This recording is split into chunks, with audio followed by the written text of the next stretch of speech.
What is going on, my broskiis? My name is Toadskii, back again, here to bring you guys yet another One Piece Treasure Cruise video, and today we're going to be looking at my own personal teams up against the latest treasure map against Blackbeard. And yeah, this is going to be a pretty rough treasure map. Like, even if you have like a lot of the high-end boosted units, like from the Super Sugo Fest, that is, yeah, even with some of the right units, it's going to be a pretty challenging event.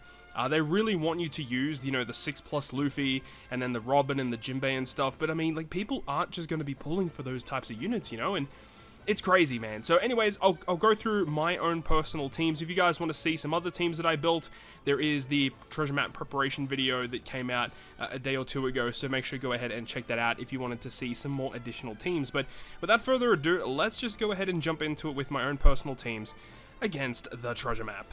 So the first boss is going to be against Eneru. Now, Eneru, he really doesn't do a hell of a lot of stuff, and the recommended units of 6+ Bonnie, which everyone should have got access to by playing the recent Rumble season, as well as having the free-to-play Luffy from Onigashima, the free-to-play one. He actually does help you with this as he removes blindness and stuff, but I'm trying to make these teams as fast as possible to get through this content. So we're using Halloween Ace as the captain. He resists the special reverse. The blindness is actually resisted by the Frankie crewmate ability, which is nice. And then we use the Bonnie special. Bonnie basically does everything. Like, she gives us the chain boundary. She gives us the effect to reduce the enemy's defense to 0. The enemy does have an immunity, but you're allowed to reduce their defense. So Bonnie basically gets around most of the stuff here. And then we have some supports like Lilith, Vivi, and Boa Hancock just to generate some matching slots without having to use too many other specials. Halloween Ace does have the Nami support, which gives us a color affinity boost for our int characters, and we can also use Halloween Ace to wave clear the first 2 stages. So I don't feel like this is going to be a bad team. I don't know if it's the fastest team out there, but it's a team that does get the job done. The secondary Battle Rush boss versus Crocodile, I'm using a team with 0 boosted units at all. As I said, you know, I like to make these teams as fast as possible. So I'm going to be using Cat Viper as our main captain with Dogstorm as a crewmate so we can activate that super type. So the whole deal with this is we do have the Hiyori on the team, which gives us a full board of Wano slots, which means we don't have to worry about any slot change.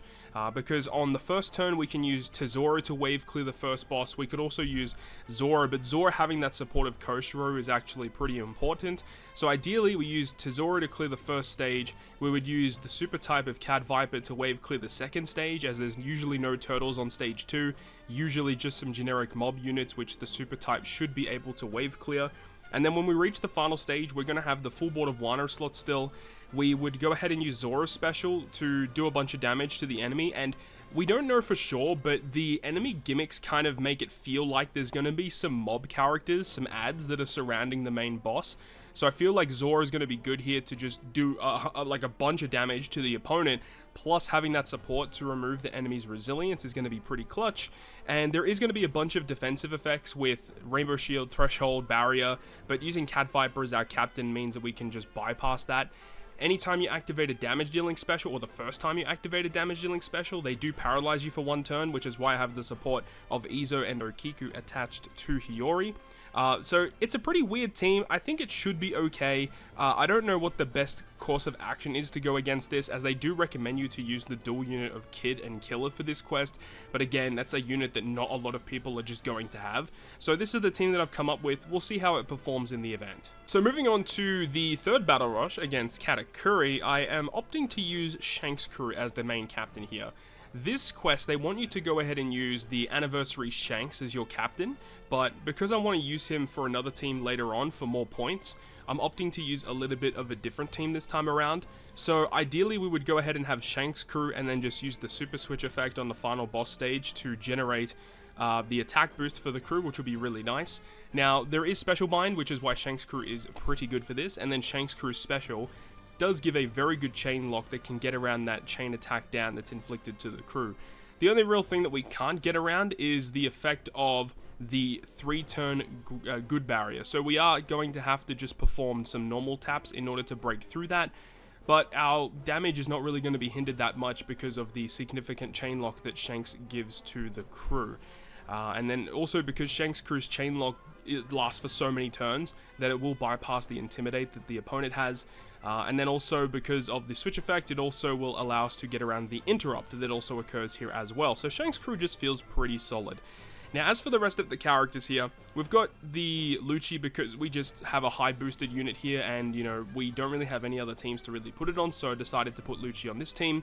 And then there is also the Shirahoshi, which is a bit of a weird choice, but Shirahoshi performs the same kind of role as the Hiyori on the previous team. So Shirahoshi has a really powerful crewmate ability, which says at the start of the quest, we get a full board of rainbow slots.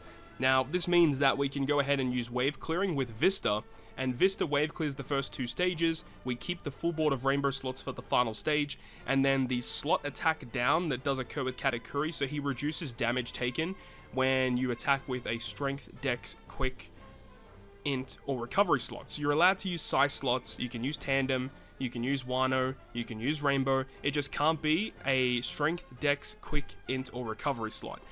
So that's why I'm using Shirahoshi here as the crewmate, and then Vegapunk is another high boosted unit that just kind of works for the team.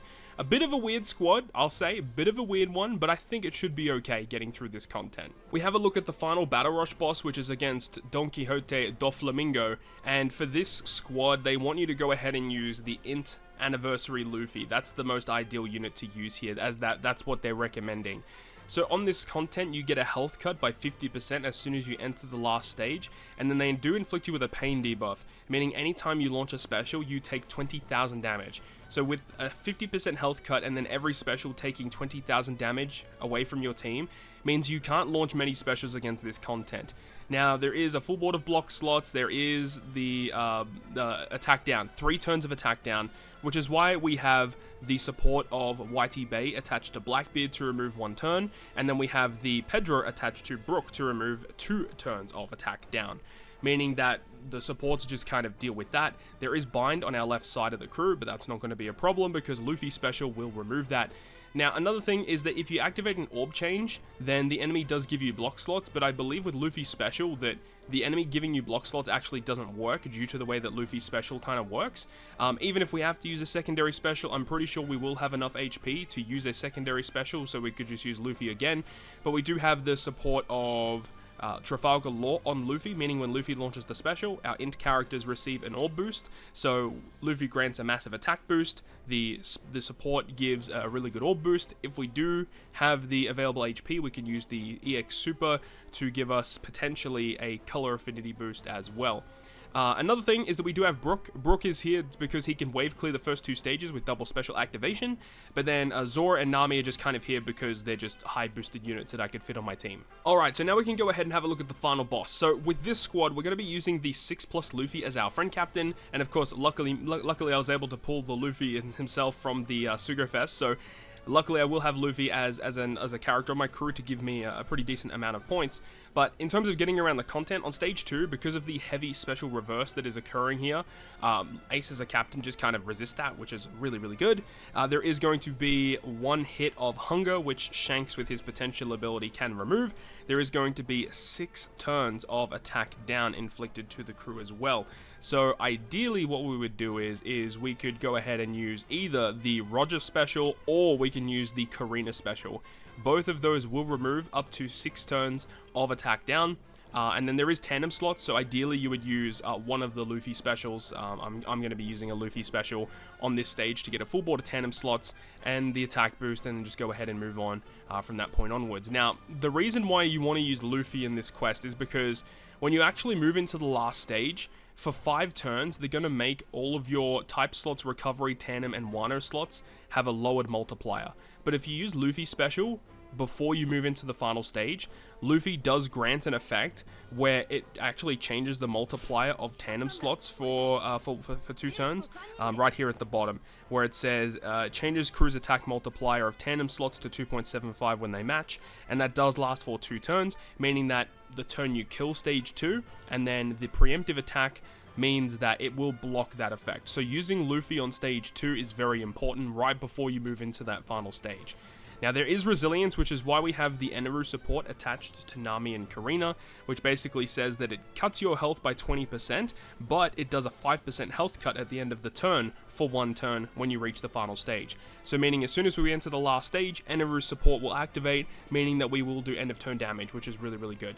Now the damage immunity is removed via Ace. The attack down we can remove with either Roger or Nami Karina, because there is attack down on stage 2 and attack down on stage 3. So we do need to make sure that we can remove both effects of that. And that's basically it. So, using a bunch of the boosted units, surprise, surprise, it does make things a bit easier. But this is not like the highest point boosting team you can build, but it will enable me to get a pretty good amount of points and does get around the content, at least in theory. Now we get to the Intrusion boss, which is against Blackbeard, and I'm going to be using the Luffy friend captain once again, the 6+ tandem Luffy. Now in this stage we're going to have Ace as our captain, which does resist the special reverse. There is going to be Resilience, which does occur on stage number 2, which is why we would have the Momonosuke support attached to Luffy. That Momo support triggers whenever you activate a special that does an attack boost, which Luffy does with his 6+, and that will do end of turn damage, which allows us to bypass that resilience buff from the enemy. We do have Shanks on the crew to get around the hunger debuff that is applied to the crew, and there is going to be 1 hit of special bind, but luckily for us, Goldie Roger does have an effect with his crewmate ability, which reduces your entire crew's special bind duration by 1 turn, meaning we don't really have to worry about that special bind at all. Now, when we move into the final stage, there is going to be a couple of key supports here. We do have the Cornelia and Kotatsu attached to Ace, which says as soon as you reach the final stage, remove 3 turns of Bind and 3 turns of Threshold, which is great. We also have the support of Yasop on Shanks, which says that when we launch a special, it removes 2 turns of Bind and Despair. And then we are also using the level 12 modified Grand Tesoro ship, which, with max modifications, has the effect to reduce 1 turn of bind. So 1 from the ship, 3 from Cornelia and Kotatsu, and 2 from Yasop generates 6 turns of bind removal, which will remove all turns of bind on the final boss stage. We do have 2 Luffys, 1 we use on stage 2, 1 we use on stage 3 as a friend captain, which will remove the despair that's inflicted to the crew, and then Roger does remove the defense up and gives us the damage reduction, so that we don't have to worry about the death hit that does occur when the enemy falls to 0 HP. Of course, the character in the bottom right position gets blown away, but it's not really going to be that big of an issue. And there is an interrupt whenever you activate an attack boost. He does remove the effect, but due to Ace, we can use the EX Super to generate an attack boost, so we really don't have to worry about that trigger interrupt at all, which is really, really nice. So this is my squad versus Blackbeard. I actually think this team's pretty good overall. Of course, if we had some of the higher boosters like Robin or Jinbei, we would definitely want to try and fit them in here. But overall, I do think this is a pretty solid team. And with all that being said, that is going to wrap it up from me. So thank you so much for watching the video. And if you enjoyed the video, make sure to go ahead and leave a like. And if you want to stay up to date with all the content that I post, including more One Piece Treasure Cruise content, make sure to hit the subscribe button down below. On that, guys, I'll see you guys within the next video.